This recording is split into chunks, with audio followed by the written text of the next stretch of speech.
What the hell was that? Is that a yawn or a growl? Huh?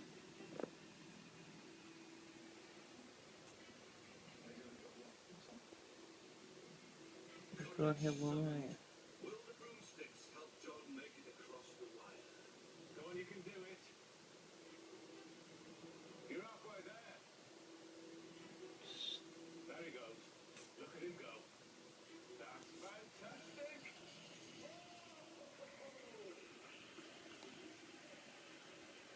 Well, I don't know why they're clapping. That was rubbish.